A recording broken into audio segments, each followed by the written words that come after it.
6 days ago in Christchurch, New Zealand, a man driven by hate attacked dozens of people where they should have been safest, their mosque. Today, the first of what will be 50 funerals. It's been a hard wait for these Muslim families whose faith requires the dead to be buried as soon as possible, but they haven't been able to do that. So there are gaping holes where there were once fathers, mothers, wives, husbands, children. Some born in New Zealand and some coming from countries that had already been torn apart by hate and violence. All 50 now remembered by their families, their country, and citizens of the world. The attack was horrendous, which makes a recent revelation from New Zealand police all the more unsettling. It could have been even worse. We strongly believe we stopped them on the way to a further attack. So lives were saved by our staff. Now, police are not identifying that third location, but they have made a statement about those who reposted the video of the attacker's live stream. 3 people have been charged so far. And over the next few days across New Zealand, there will be prayers and memorials. It'll take time for the country to heal. And as Briar Stewart shows us, at the center of it all, the many families still waiting to bury their loved ones.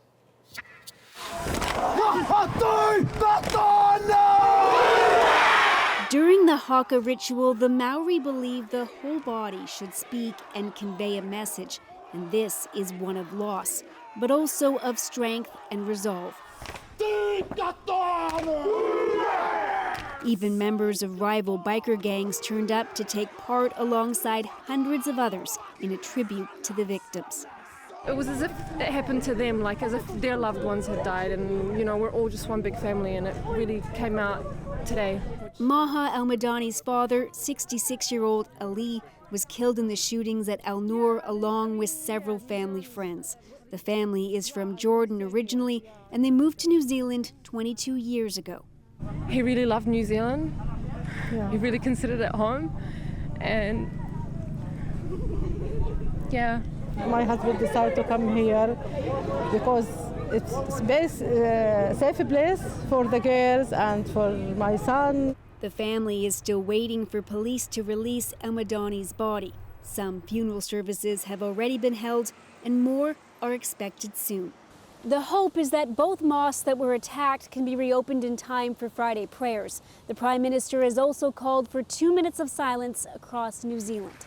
Jacinda Ardern says all countries need to be concerned about the rise of racist nationalism. Yes, this was an Australian citizen, but that is not to say that we do not have ideology in New Zealand that would be an affront to the majority of New Zealanders.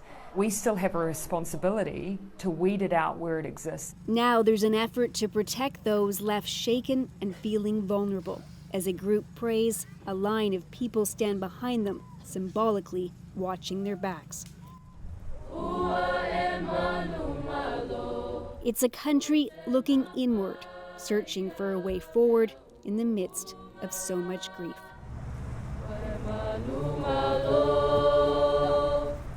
Briar Stewart, CBC News, Christchurch. Now, as Briar mentioned, officials at both targeted mosques are hoping to reopen for Friday prayers. But between the two, the Al Noor Mosque was much more heavily damaged and riddled with bullet holes. So local businesses are stepping up to help with repairs, donating materials and labor to get it fixed up and ready in time.